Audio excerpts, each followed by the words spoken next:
And what the government said was an operation to arrest him that went wrong, but his family suspects that he was assassinated. Mahao will be laid to rest in his home village of Mokema outside the capital of Maseru, and Mahao's remains arrived in the village yesterday after a church service at the Catholic Cathedral in the capital, Maseru. Well, the family has written to the government saying it will not accept an official state funeral, and attendance by the executive and Lesotho Defence Force would be inappropriate. The family has also asked those who will be attending the funeral not to wear political regalia. Well, for the latest on the funeral of former Army Commander Maaparankoe Mahao, we are now joined on the line from Mokema outside the capital of Maseru in Lesotho by SABC reporter Takwana Ngatane. Takwana, a very warm welcome to you from Johannesburg. Welcome to AM News. Good morning to you. Good morning. Now, besides Lesotho's Queen Masenate and King Letsie III's uncle Chief Mathealira Seeiso, are there any high officials in attendance at Mahao's funeral? I'll tell you that the senior members of the royal family, all of them have now arrived, and that includes the king's brother, who is also the president of the Senate here in Lesotho, and his wife, Princess Madeline. And they have joined Her Majesty Queen Masenate as well as the king's uncle, who is actually here on official capacity of His Majesty the King, because His Majesty the King is outside the country as we speak right now today.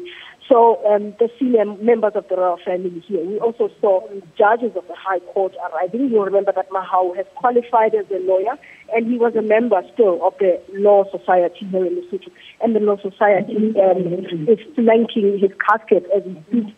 And those are the people that we've seen arriving. Of course, his family is here, and his widow, his parents, or his mother, who are sitting side by side, as well as his children. Now, Takwana, the family is said to have requested that no government or army officials must attend the funeral. Has this wish been respected? Yes, it has. In fact, government did announce yesterday that it was accepting the family's request not to attend officially.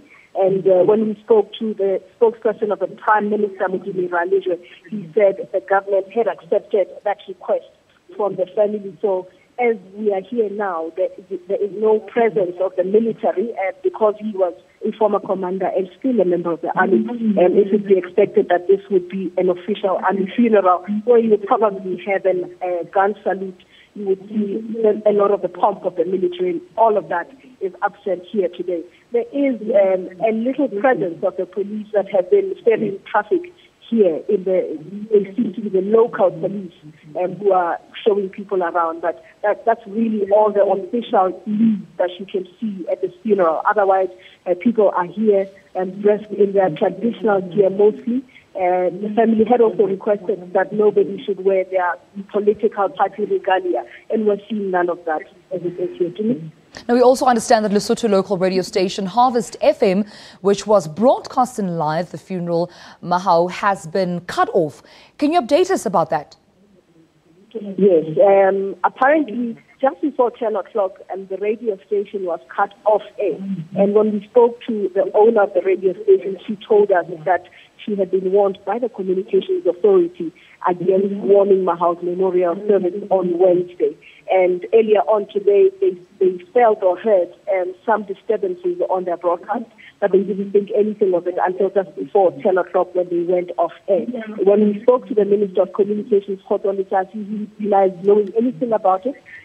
When we said to him, can you find out if it has anything to do with the warnings that the radio station received? He said, well, he doesn't know if he can, but he will try and find out what is happening, but he has denied any knowledge of it. But the radio station does suspect that is what is happening because of the warnings that they received. And if I can just go back to the events of August 30 here in Lesotho, you remember that when we had an alleged coup in the country, when the military took over police stations, all the radio stations were cut off air, and even then it was suspected that either the Communications Authority or the government or the military had something to do with it, but they denied it. Takwana, the post-mortem has been conducted and a SEDEC forensic investigator has arrived in Lesotho, of course, to probe Mahao's killing. Can you give us any update on the latest? Well, the latest is that we have not heard anything in terms of the results of the pathology, but the fact that the burial is going ahead today will mean that any tests that had to be done in terms of the pathology are complete.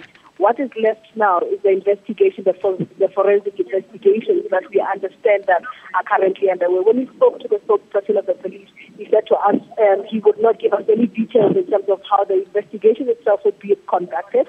But what he did tell us was that the investigators are from South Africa, Namibia, and Zimbabwe. And we understand from the family that they have asked for access to the vehicle that he was shot in, the vehicle apparently that the army took him in while they transported him from the venue of the incident, also the gun that shot him. So we don't know yet if they have got access to those things that they have requested or not. Takwana, thank you so much for your time this morning. That was SABC News reporter Takwana Ngatane coming to us on the line from Mokema, outside the Lesotho capital of Maseru, where she is, of course, attending the funeral of former Army Commander Maaparankoe Mahao.